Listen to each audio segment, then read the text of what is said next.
There's another way of looking at a price increase. If you're in sales and marketing, you actually look forward to it because it gives you an excuse or reason to leverage to raise the price with your customers.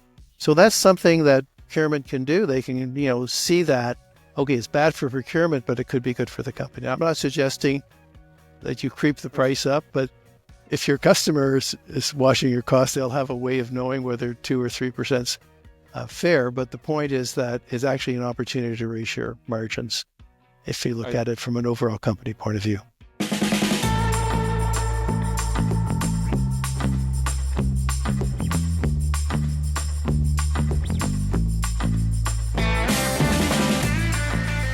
Thanks so much for joining another edition of The Never-Ending Climb for a Stronger Supply Chain and Procurement. Today, we have the pleasure of talking with Rod Sherkin. Rod is a ex-CPO, founder of Pro Purchaser, and he has dedicated years to understanding your supplier's costs to help you create better outcomes. Rod, thank you so much for joining us today. I know pricing, it's a big part of the negotiation, isn't it? Well, first of all, thank you for inviting me. It's my pleasure to be here. Sure, it's hard to be low-cost producer if you don't buy right. It never hurts to be low-cost producer. So it's very important. It's pivotal. It's like trying to sail a boat with, tattered sails. You're never going to be a low-cost producer if you don't buy right, for sure. In manufacturing. Yeah. Absolutely. Absolutely. When you think about things that most practitioners miss, what are they not understanding? What are they missing? Or what are they skipping around price when they're getting ready for negotiations? I think in many cases, people don't understand enough about what's happened to their suppliers' costs since the last time they negotiated. We're often busy. We don't have time to look up the data. We don't have the data, or it's a last minute negotiation. Maybe it's, not for an A-class item. Maybe it's, it's only 100,000 a year, not $1 million. And so we don't take the time to understand what's happened. For example, you're buying fasteners, steel fasteners, and you paid a dollar for a big bolt. You spend 100,000 a year on these bolts, and you're about to negotiate, and you don't know what's happened to the price of steel. Well, that has a huge impact on what should be the cost of the bolt. And if you don't know, then you're likely to miss opportunities, especially if the price has gone down. I mean, the cost of the steel's gone down, but even if it's gone up, the supplier is going to clearly raise the price of the bolt. But is it 2% or should it be 5%? And knowing the difference between what a fair increase is, understanding your supplier's costs and how they relate to what you buy, is critically important. And then it's important when prices are going up for the raw materials. Obviously, you don't want to pay too much, but even more important sometimes when they're going down, because when the price of the steel goes down, you won't get a call from your bolt supplier. You can't expect to. It's not in their interest. Everyone's in business to make all the money they can, of course. It's their job. So that's when it's really important to understand what's happened. And if the price of steel, say, down 10% from the year ago, and the bolt's about 50% steel, and the rest of what you pay for is their overhead and margins, then you would ask for a 95-cent bolt, and that would be fair. And it doesn't hurt the supplier's margins, and in 9 out of 10 cases, you'll get your price. But if you don't know it, and that's what I think, to answer your question, when you don't know that, you wind up paying more. So it's a competitive advantage to be able to monitor the key items. You don't have to monitor the labor that goes into the bolt so much as you do the actual raw material. Yeah, and I think that ignorance is bliss is really not appropriate for negotiations, especially for direct costs, and especially where we're in an environment where low-cost provider or high volume is really going to be very, very important. Well, one of the things that comes to mind is the questions to ask. I've always found that powerful questions are some of our best friends. Sometimes the answers that we get are challenging, especially when we're looking in the mirror for the answer. But if we can propose some questions to help better understand the supplier's position, and addition to that, how do supply and demand dynamics around what you're buying start to shift those questions?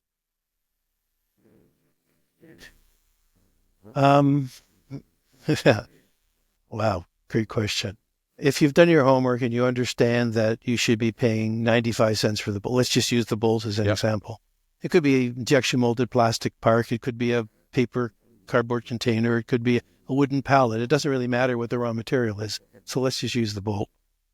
And your supplier doesn't agree, won't reduce it. The sales rep says, well, let me check on that. Comes back and says, nope, it's $1. And they won't budge. Then that's the question is, why won't you budge? Like, we know you're gouging. It's not fair. Are you here? One question could be, are you here for a long time or a good time? And if they want a good relationship, a good sales rep knows they need a good relationship with the purchasing person. So if they're forsaking that relationship, if they're admitting to being greedy, then there's something else going on. And then that's the real question. What's going on in the organization that the rep doesn't think they have to be competitive? Yeah. Have they, maybe they've been to see your engineering department or your operations department, and they've gotten themselves, specified, this bolt, you shall only use, company A's bolt. And that would explain why they're not going to lower the price. And if that's true, then the work isn't so much with the sales rep, it's with your engineering department.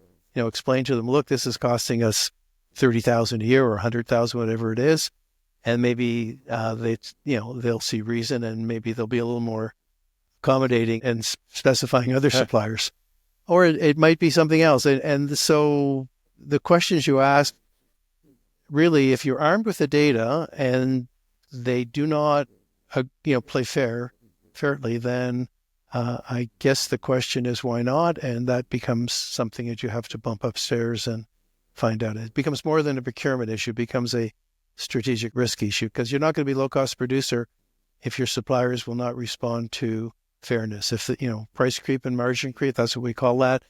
Margin creep is when the suppliers' raw material costs go down and they get amnesia, they don't call you, which you can't expect them to. So the price stays the same, but their margin creeps.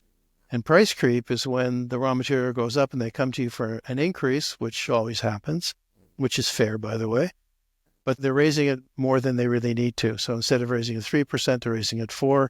And that's the tougher one, because how does a procurement person really know what the ratio is of the raw material to the finished good? Yeah, and I think that set of questions to really understand the supply chain and understand the links in the supply chain and what drives them, what are their input costs, are really, really powerful questions. And I would love to see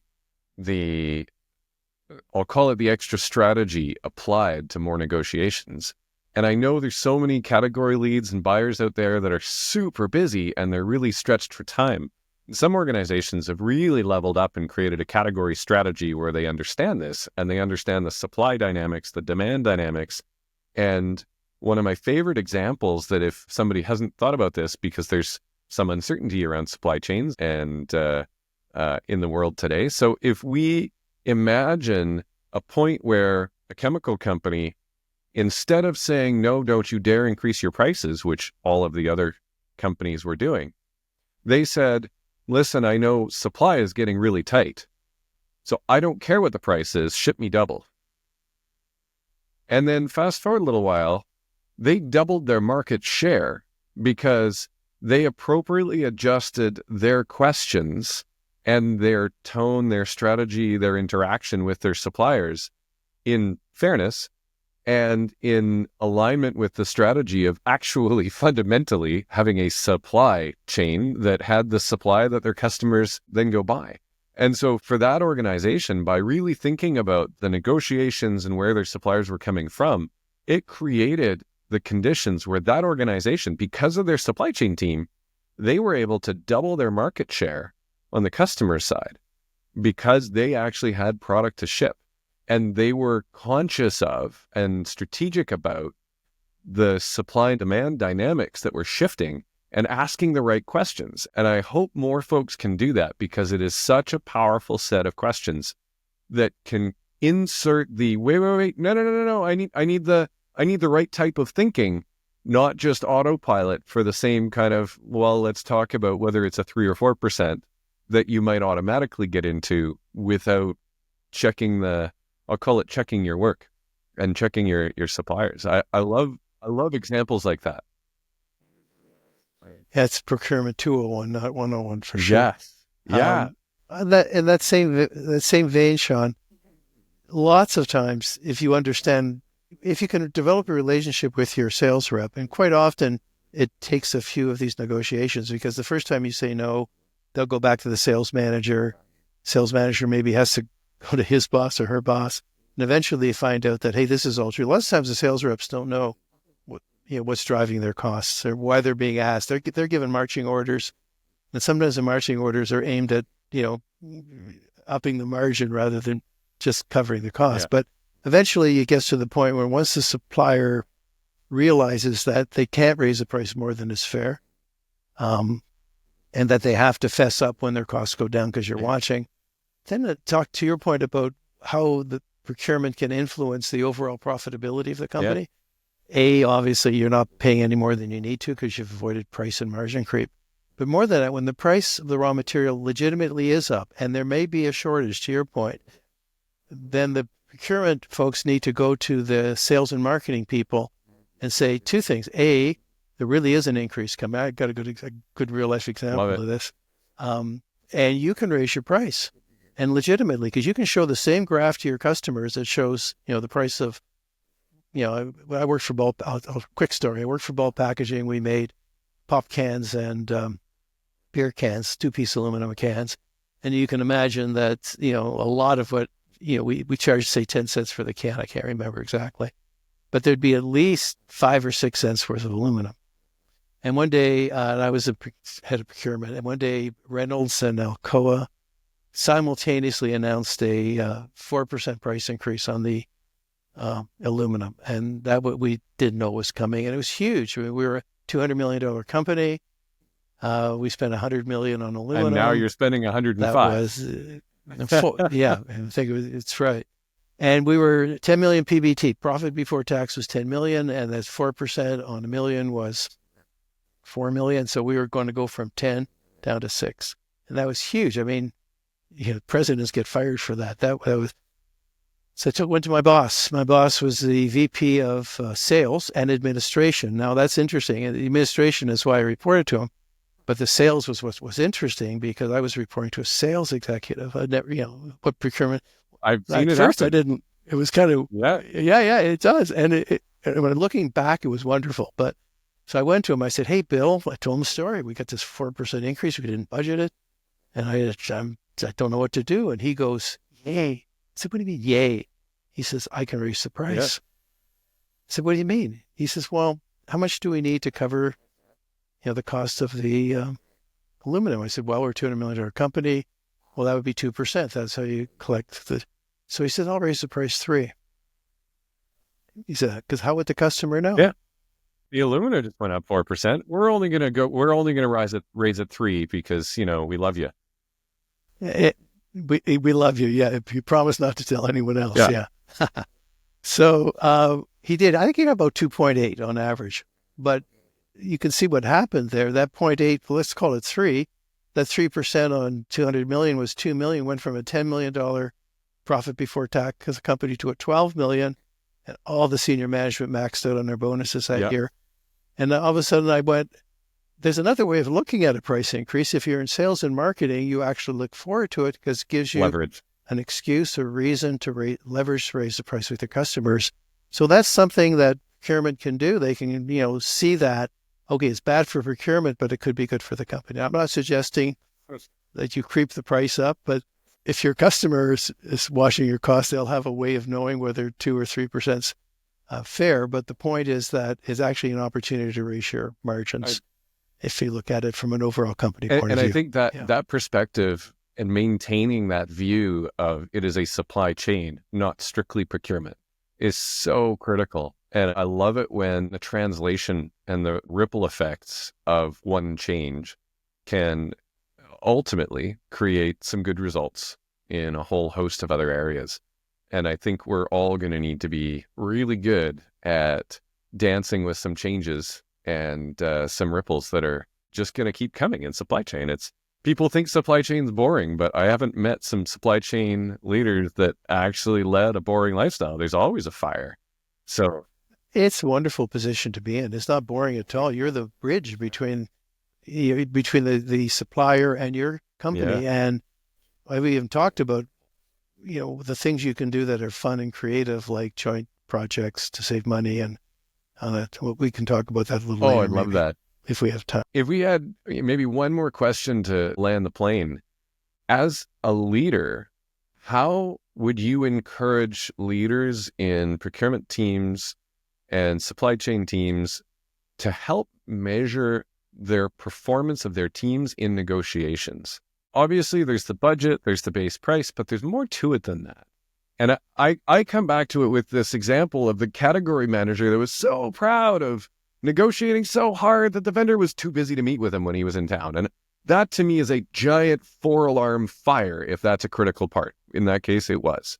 And that needs to be an outcome that is also measured in contrast to, I'll call it the over negotiation or too much grinding on price, as opposed to the just leaving the barn door open kind of negotiation.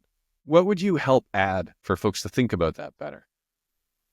Well, you're right. If you skinny the price down too much, which sometimes happens, you wind up with poor service, and it could be, again, a strategic issue. Yeah. Supply, you shut your line down. Yeah. You get fired for shutting a line down. Yeah. You don't get fired for not getting the best price every time, but you sure get fired for shutting a line down. Yeah. I think the measurement is really interesting. So first of all, the budget, you need budgeting. I'm not saying budgeting is bad. All companies need to budget, but using budget to show variance is fine. But in procurement, budget is not a good indicator of performance, because the price of something is really dependent on the supplier's raw material cost, indirect purchasing. Let's use the bolt again. If the price of steel goes up 30 or 40%, which it did back in the pandemic, Yep. It doesn't matter how good a negotiator you are, you're not going to be able to hold the budget. You budgeted, 5%. That bolt was going to be $1.05. It's going to be way more than $1.05. In fact, it could be $1.20. So what's performance? Well, performance is paying just enough to make sure that the vendor's still making a fair margin. To your point about skinning the margin too much, you want your suppliers to make a fair margin, enough to satisfy their shareholders and enough that they can reinvest and make a profit. But you don't want them to make gratuitous amounts of money. You don't want them to make the icing. You want them to raise the price more than they need to and basically grow their margin at your expense. Yeah. So the way to make sure you're not skinning them down too much or paying too much is to, again, understand the relationship between raw materials and what you're buying. And the best way to really do that is to build a simple model. I'll try to describe the model with a graph. We call it a negotiator should cost model. Yep. And the way it's really a 2-stage process. So the first stage is you get an increase letter from your supplier. So let's use we could use injection molded plastic part. Okay. You pay 10 cents for this part. It's made from polypropylene, and you negotiated a year ago, and you're sitting down to negotiate again. And your supplier says, I need 11 cents this year. And so you build a quick model. And all the model does is takes the polypropylene, not anything else, no labor, no overheads, just the polypropylene. And you assume at first pass, because it's a 2-pass process, that half of what you're paying for is the polypropylene, like you pay 10 cents a nickel's worth of polypropylene. It's not correct, by the way. It's close, but not correct. And the other 50%, the other 5 cents is what the supplier needs to cover their overheads and make a margin. Yes. And you run it for a year. You just stack bar chart. Just use Excel. I mean, you can use Pro Purchaser, but you don't have to. Use stack bar chart. And at the end, it'll say, if you know what the price of polypropylene's done every month, which isn't that hard. And let's say the polypropylene's down 3%. So that'll show a 1.5% decrease in the price of the part, because half of what you're paying for is polypropylene. So half of 3% is 1.5. And you show it to the sales rep. And the sales rep will come back and say, geez, I don't know about that. I was trying to get 11 cents from you. To himself, he'll say that, or herself. Oh, excuse me. So they take it back to their boss, and their boss eventually comes back that it's true. I mean, you can't, it's not arguable. Everybody, these data on raw materials are in the public domain. And they'll come back and say, but you forgot something. First of all, it's 60%, not 50% of the price. And secondly, there's labor involved because there's flashing and we have to inspect the product. And there's freight and there's packaging. And that's gold, because once they say that, you just take it as gospel. You take the 50 and change it to 60 in your model. You add a little, you ask them what the labor is. Oh, it's, 7% or whatever, a penny. What's the packaging? What's the freight? You put it in the model, you hit the button, the model, stack bar chart comes back. And what you'll find 99.99% of the time is that the numbers changed a bit, but the direction hasn't. They're still, even with their data, the model still says it's less than it should be. And the reason that's gold is because you can just agree to it, and now the supplier owns the model too. They bought into it. They may not have realized what they were doing, but by not arguing with their changes, accepting them carte blanche, you've basically got a model that's built on their data. You've agreed with it. Now you've got something going forward that ties the price of the raw material that they quoted. Remember, they're the ones who brought the polypropylene into view. So when the price of polypropylene goes up, it'll be tied to the 0.6, which is fair. And when it goes down, there won't be any more of these silent slopes, when the price goes down and they get amnesia, your suppliers. It's a noisy slope because it'll automatically drop the price down. So once you've got that into place, then this hassling over price kind of goes away because it's protecting their margin. Remember, we're holding their margin constant over this whole period so that they're covering their overheads and making a profit. And by the way, the good suppliers, the low cost ones, the ones who are always kind of focusing on their own costs, they're adding production, adding a shift maybe. They're investing capital to lower their overheads and up their throughput. All of that's for their account because you're holding all that constant. All you're just saying is when the raw materials go up and down, we want you to play fair. And so that you wind up attracting the best suppliers because they're the ones who don't want to worry about the raw materials. They don't want to hassle you over price. They've got better things to do. They want to focus on their own costs and lower them, and they'll make money that way.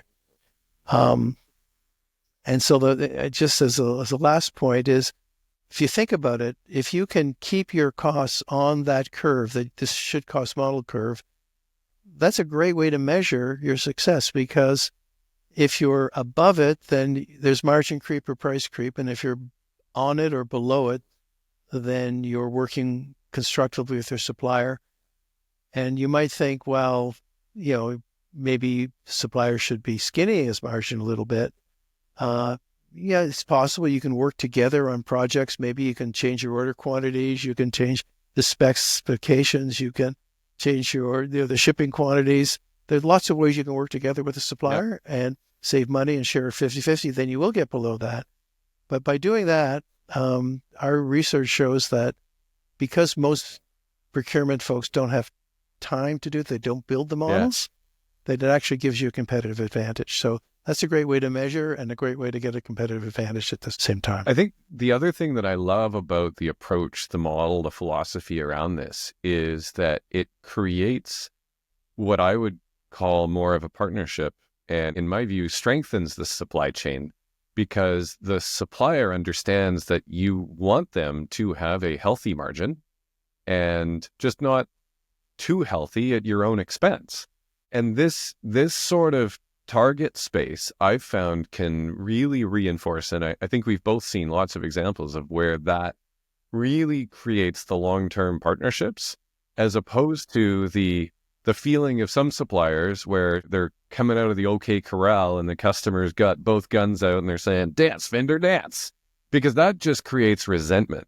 And when that resentment comes in, that will quickly spread through the rest of the organization based on how people feel. And, I think there's some very wise people have said people will remember how you made them feel. And when you can partner to create, I deeply believe that this is the foundation for unlocking those win-wins in the negotiation is starting with that premise of a fair outcome for both. And there's so many principles and good things that start to ripple out of that, not least of which good karma, which I don't know about you, Rod, but that has been magic and it comes back in spades in the most amazing way. I couldn't agree more. Karma, and think of your, if you think of your sales rep as your conduit, they want a good relationship. Or good sales reps understand you have to have a good Yeah. relationship. Nobody buys things for people they don't trust or Yeah. like. So they're good relationship builders, but use them as a bridge, as a conduit, and build a relationship between your QC department and your supplier's QC, your engineers, their engineer, your ops and their op people. And then you can run these projects where you all sit down and say, what can we do to be a better customer? You know, the magic question, Yeah. what can we do to be a better customer? And to your point, that's what unlocks. And again, if you've got the positive, collegial, trusting relationship because everybody's got a sustainable margin and we're all in this together, Yeah. you wind up with double the brain power than you would have had yourself. Yep. And you've got one big system that you can work on, which is, it's not that hard to find savings. Yeah. There are lots of irrational things we do to our suppliers that we don't mean to. Yeah. Get their production planning people involved, and they'll tell you, geez, you drive me crazy. I never get quite a full shift. If you just up your quantity 15%, I'd have fewer setups. Yeah. Those are real life examples. Yeah. Yeah. Or we can't handle these giant slugs that come through once a month. We need to, set it up ratably. And creating the space, creating the container for those conversations that can unlock the savings, that can help shave operating costs or overhead costs out of the inputs that you're trying to buy. Absolutely. Rod, I think we could probably talk all day, Sure. but I know we're running out of time. This is something we both share a huge passion around. Yeah. I really love the conversation, and I know this will help a whole world of folks out there to think more effectively about supply chain, about negotiation. And in many respects, there's a sense of empathy for your suppliers.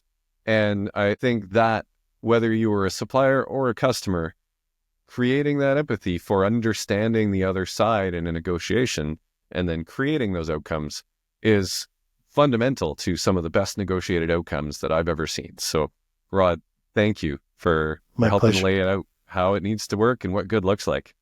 Thank you very much. Thank you. And for all of you, this has been another edition of The Never Ending Climb for a Stronger Supply Chain and Procurement. We'll see you all next week. Thank you.